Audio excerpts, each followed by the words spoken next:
to go bet on, motherfucker. Like, go bet on yourself. If you're going to go bet on somebody, go bet on your own wins. Go bet on your own life, on your own success. Not go put your money in the stock market, bet on Elon. The fuck is Elon, bro? The fuck are all these dudes? Oh yeah, I'm going to bet on these winners. Bet on the winners with your spare change, like racehorses, dude. I use the stock market. All right, I bet on Elon. This dude's crushing. All right, put some money here. All right, put 150,000 on Square's Jack bullshit company. That horse lost, whatever. But I treat that money like expendable. But I'm betting on myself, dude, to win. The dude that has $100 million that's afraid of going broke, it's because he doesn't trust himself to make that money back. Dude, I'm gonna make millions and millions, I'm gonna lose millions and millions, just the name of the game, bro. I'm here traveling through the map, hanging out. If that means being worth billions of dollars or being worth zero, so be it. I will never work a fucking job a day in my life, dude. And that's the name of the game. I'll be free. I'll live under a bridge as long as I don't have to clock in and be accountable to some Karen bitch when I can take my lunch break. Fuck that, dude. It's super difficult to escape it. And the reason it's difficult to escape it is because it's so ingrained into who you are as an individual from the moment that you're born, dude. Like the conditioning from ages 0 to 7 is called theta state. What is theta state? It's dream state. It's where the subconscious mind gets reprogrammed. So from 0 to 7, right, you have a period where what's conditioning the kids right now? Nickelodeon, all this bullshit, social media, YouTube. Kids are getting iPads at the age of 3. All this is programming and conditioning. From 0 to 7, that's the period that dictates the rest of your life. So the Jesuit priests that were out here like building churches and doing all these things, they said, give me a child from the age 0 to 7 and I will tell you where he will be the rest of his life. So the problem is you're gonna have the struggle for the rest of your life. The question is, how do you deal with the little voice in your head that says you can't do it? It's recognizing that the voice in your head that says that you can't do it is programming. It's not truth.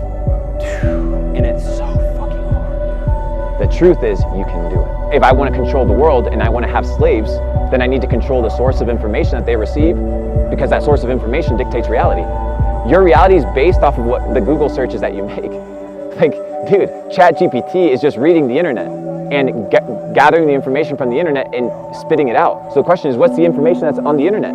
All that shit's whitewashed as fuck. It's all whitewashed, it's all controlled. And if you don't think so, just look at who publishes the academic books for the schools.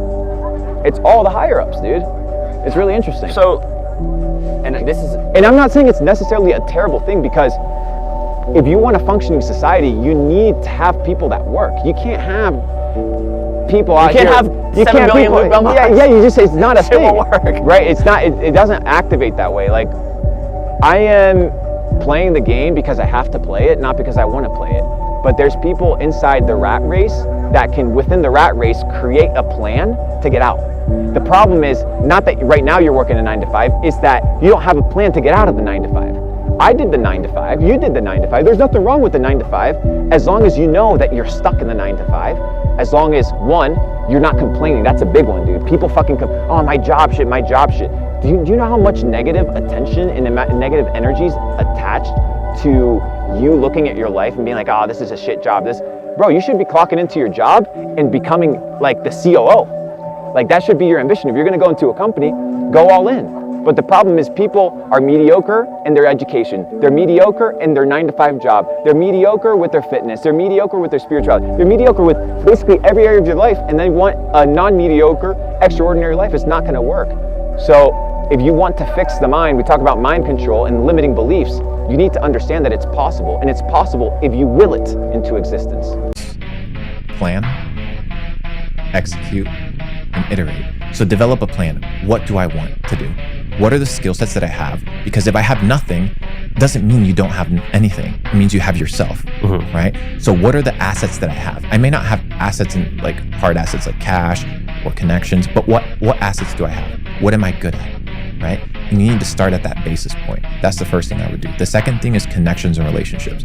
Figure out the people that are going to help you execute. So how do you get into the room with the people that are going to facilitate your execution, right? So let's say I start from 0. First thing I would do, plan a way to make money online. And that doesn't mean that, you know, there's a lot of people that will have brick and mortar businesses and they're like, oh, not everybody can make money online. Okay, perfect. Then you won't make money online. But my first thing would be plan. Plan what? Plan my ability to make $5,000 or $10,000 a month. How am I going to do that? Most likely online. Why? Low friction, low cost, high traffic volume of people. Very simple. What would my execution be? Whatever the execution of the plan would be. How would I create a plan? First, very simple. What can I be the best at? I'm giving the equation for how to make money. What can I be the best at? You need to figure out what you can actually be the best at based off of your skills. If you're not the best, develop the skill sets to become the best. The second thing is I need to be in high demand, right? You can't be doing something that's not in high demand. You're in a great space. You're in an evergreen space. You're in the fitness space. You're in the health space. That shit's only growing. It's only getting bigger and bigger and bigger. And then finally, I need to be able to do something that I'm irreplaceable in. So I need to be the best at what I do. I need to be in high demand, and I need to be irreplaceable.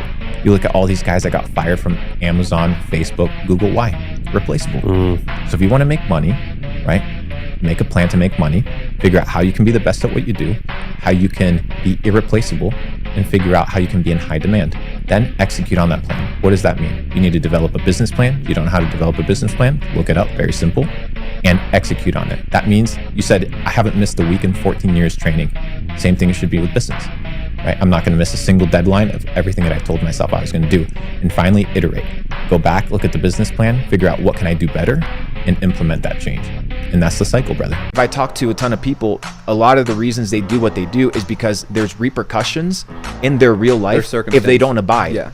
So, and they're self-interested. And that's where I think entrepreneurship is important. That's my philosophy on entrepreneurship is a lifestyle of freedom, right? And you don't have to be out here making 50 grand, 100 grand a month, $1 million a month to live the life of an entrepreneur.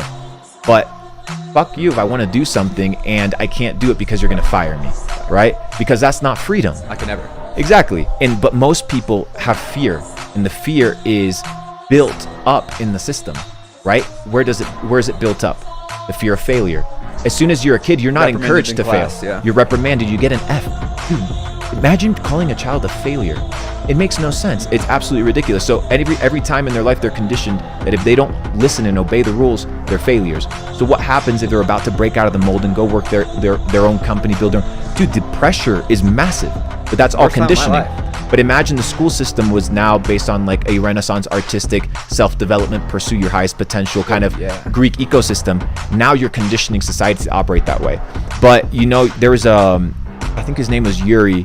I can't pronounce his last name, but he was a former Russian spy, and he talks about, you know, how Russia infiltrated the American school system and the university system, and that it only takes 15 years to recondition a population, right? So you also have to understand that there's other people and with other agendas in other countries or in your own country that are working really hard and are extremely powerful to see their narrative come through. And there's a lot of butting of heads, and that's kind of why we see all these clashes in the world take place. It's a big ego battle for power and dominion over humanity. That's the truth.